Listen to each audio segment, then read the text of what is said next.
Hello, so today I'm back out with my 2018 Audi A3. This time I've been told that there's an oil leak from the valve timing cover, I guess the valve cover. So let me show you where that is.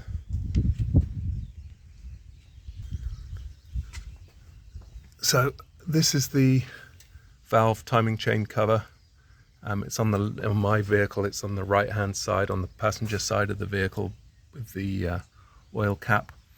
I was told that this cover needs replacing. I think the dealer quoted me somewhere around $1,000.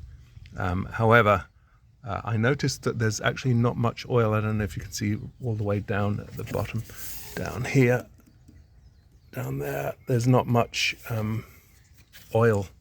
But the oil is showing up on this ridge right down here. I don't know if you can see that. But on the ridge down at the bottom, kind of right there by that screw, it's looking oily. And I figured out that actually, I think what's happening is it's coming from these circular covers right here. But actually what these are solenoids. They're like magnet solenoids that control the variable valve timing. So what those are a disc. You can see this elsewhere online as well. Other YouTube videos cover it. There are 3 screws. You can see one at the top here, one over here, and one down at the bottom there that hold it on. I've already had this out, and I've figured out that I'm pretty sure what's happened is that there's an internal O-ring that these parts slide into. I'll show you that in a minute. I'm pretty sure that that's what's leaking, and that's why there's excessive oil coming. And what's happening is it's just running down the front of the cover and down to the bottom of that little ridge with the screw that you can see at the bottom right there. So I don't think I need a whole new cover. I think I just need to replace the 2 O-ring seals that are behind these units, one here and one over this side right here. So let's take a look at it. So first off, here's what I think I'm going to need. I'm going to need a couple of ratchets. This one is a small one, the 1/4 inch, because the screw at the bottom of that unit is very difficult to get access to. Those screws are all T30, so I have a T30 bit and a 1/4 inch socket to go on the ratchets. A magnet, in case I drop something. I'm going to try to avoid that. I'm actually going to put some of the tape here onto this T30 to hold it into the 1/4 inch socket so it doesn't, less likely to drop down. But in the event it does, I got my magnet. And then some picks to get the O-ring out. I have purchased the O-ring seal from the dealer. I actually got it from a Volkswagen dealer, but I'll leave details of that in the comments. It was actually very difficult for me to find that part number. There's a lot of videos about these particular leaks, but I couldn't find one that actually referenced the VW Audi part number for that O-ring. So I'll go ahead and post that. Here we go to show you what's involved. So first off, you want to remove the electrical connectors. You see this light colored piece right here. You have to pull that up to release the lock. So let me go ahead and do that. So you pull that up, and then once that's up, just go ahead and squeeze it. Squeeze the light colored piece down and pull back, and the connector comes off pretty easy.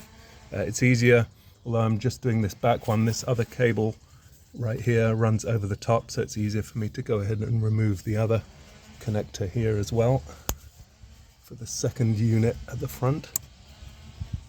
So again, pull that up, squeeze it, pull it back, and then tuck them out of the way at the back here.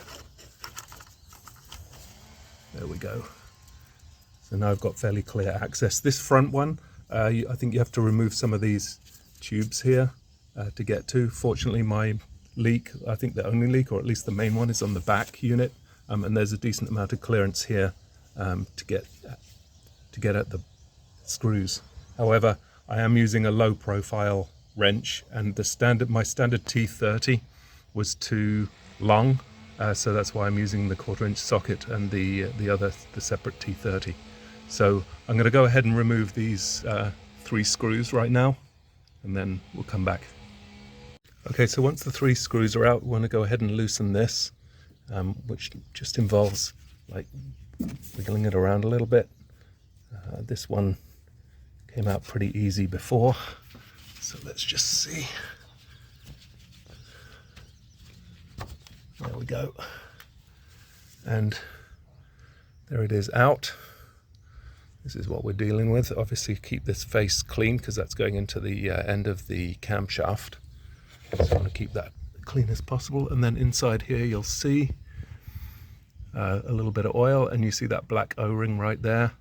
That's the one that I believe is leaking. So I'm going to be going ahead and pulling that out with one of my picks, and I do have a replacement. So with this pick, I was able to get behind the O-ring down there in the slot and just pull it forward. So now I'm just going to go ahead and pull it out. So here's the old one on the left and the new one on the right. The new one, I don't know if you can see in the camera, but the new one does look a little bit less compressed. Anyway, as far as the O-rings, I will leave the part number. I do recommend that you buy the Audi VW genuine part. Why? Because people tell you, oh, O-rings are rubber, but actually, if you didn't know, there are multiple types of rubber that are, what am I trying to say? They're more suited to different temperature ranges. So there's Viton, there's Buna N, there's neoprene, there's silicone, all of those different materials. So you never know what you're going to get if you get an aftermarket. So I would recommend getting the regular Audi part. This one cost me about $6 or $7, but at least I know it's the right rubber compound for this temperature. Okay, so it took me a couple of minutes, but now the new O-ring is in the groove right there, and I'm going to go ahead and put this solenoid back in.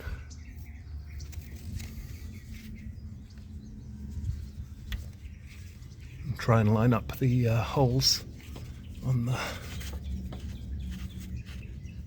unit with the screw holes.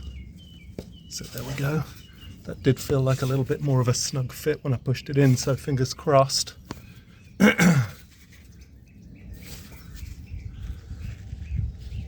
So there it is back in. Now I'm going to go ahead and put the 3 screws back. So this is the angle that I found best to get at the bottom bolts right here, coming around the back and doing by hand to get them snug, and then using the wrench to finish them off. And then for the bottom one, I found that I had to go in with my little 1/4 inch ratchet from the back to get down to that back screw right there.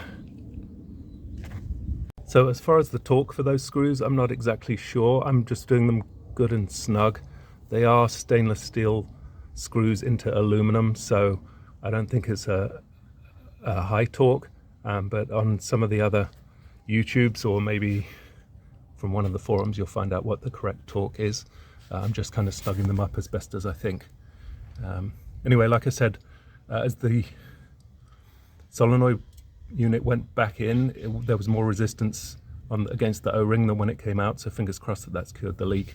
So then all that's left to do is to put these connectors back on. The one over here, just push it in, and then don't forget to press the little white tab down to lock it. And then over here, same thing on the other one right here, push it on, and then press the white tab down to lock it. And there we go. Back together again. Finally, I'm just going to clean up the oil under there so I can make sure that there's no continuing leaks. So that's it. Thanks for watching. I hope this is useful. I'll post the part number for the O-ring seal in the description. Good luck. Thank you for watching. Bye.